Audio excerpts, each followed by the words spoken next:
Guys, बात करते हैं टू वेरिएबल्स के मैप के टेबल की, यानी कि कैसे आप बनाएंगे टू वेरिएबल्स का के मैप। अब टू वेरिएबल्स का मतलब क्या होता है, पहले तो ये जानना पड़ेगा कि टू वेरिएबल्स का मतलब क्या।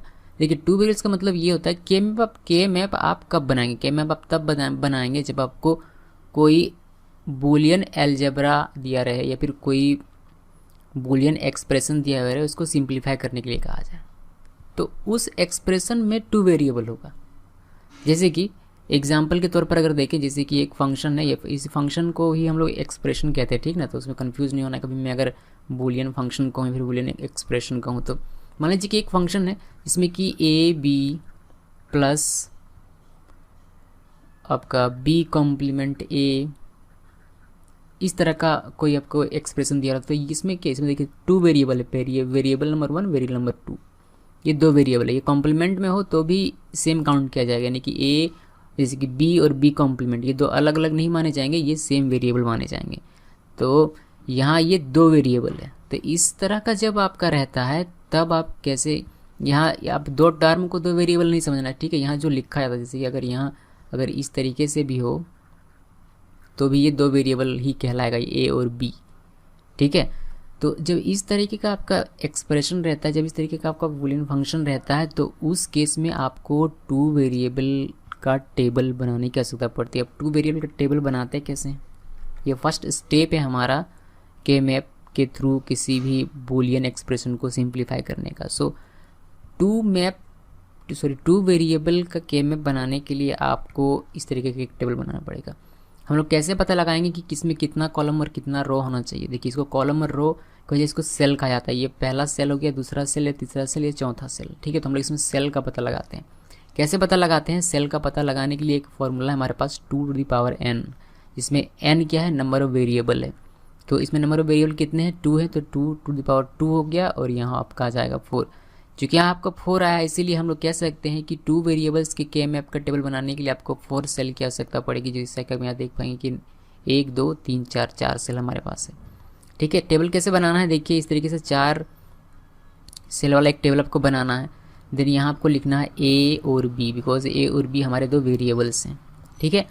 उसके बाद यहाँ आपको लिखना है 0 देन 1, यहाँ आपको लिखना है 0 देन 1। ये आपको थोड़ा सा याद रखना पड़ेगा, ठीक है, कि क्या कैसे लिखना है। अभी यहाँ हम लोग फिल करते हैं। फिल कैसे करते हैं, ये देखिए, फिल करने का मतलब यहाँ और यहाँ इन दोनों को देखना है। यहाँ से ये 0 और यहाँ से ये 0, उसके बाद यहाँ से ये 0, देन यहाँ से ये 0, देन यहाँ से ये 1, ठीक है। फिर यहाँ से ये 1, देन यहाँ से ये 0, फिर यहाँ से ये 1 और यहाँ से ये 1, ठीक है। देखिए, इसको सिस्टमेटिक ढंग से लिखना है। यहाँ से जो आता है इसको पहले लिखना है, यहाँ से जो आता है उसके बाद में लिखना है। फिर यहाँ से जो आया इसको पहले लिखा गया, फिर यहाँ से जो आया उसके बाद लिखा गया, फिर यहाँ से जो आया इसको पहले, यहाँ से जो आया उसके बाद, फिर यहाँ से जो आया उसको पहले, उसके बाद।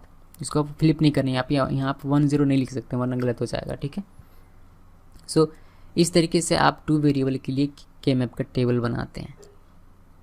इसके अलावा एक और तरीका है टेबल बनाने का। सेम सेल्स तो सेम होंगे, इतने ही सेल होने वाले हैं, लेकिन इसमें आप ए और बी ये भी सेम होगा, यहाँ भी 0 1 होगा और यहाँ भी 0 1 होगा, ये सारी चीज़ सेम होती है। बट यहाँ आपने बाइनरी लिखा हो, ये हम लोग क्या लिख रहे हैं, हम लोग बाइनरी लिख रहे हैं।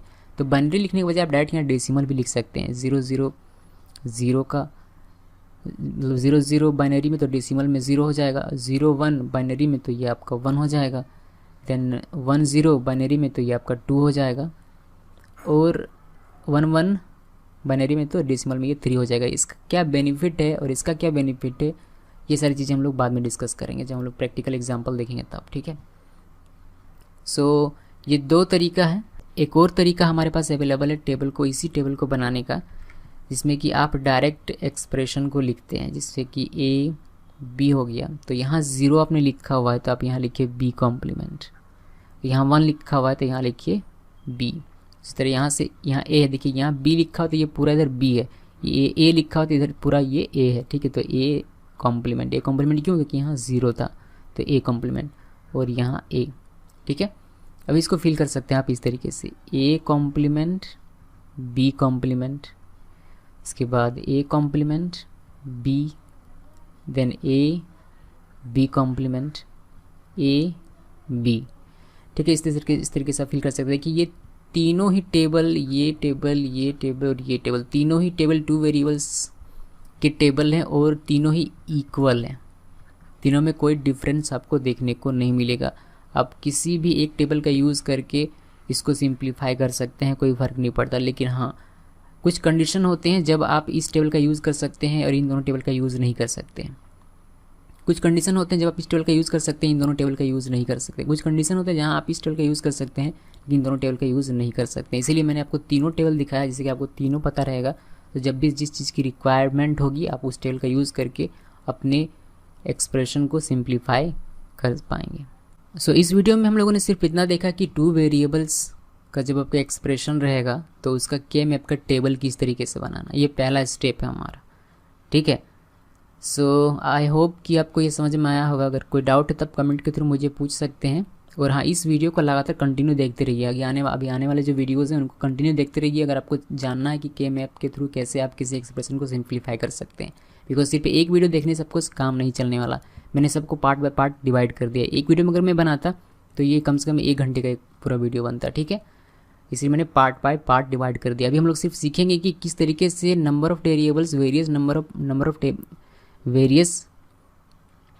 ऑफ़ वेरिएबल्स के लिए किस किस तरीके से टेबल बनाया जाता है। ठीक है, तो हम लोगों ने यहाँ 2 वेरिएबल्स के लिए देखा। नेक्स्ट वीडियो हम लोग 3 वेरिएबल्स के लिए देखेंगे। Till then, thanks for watching.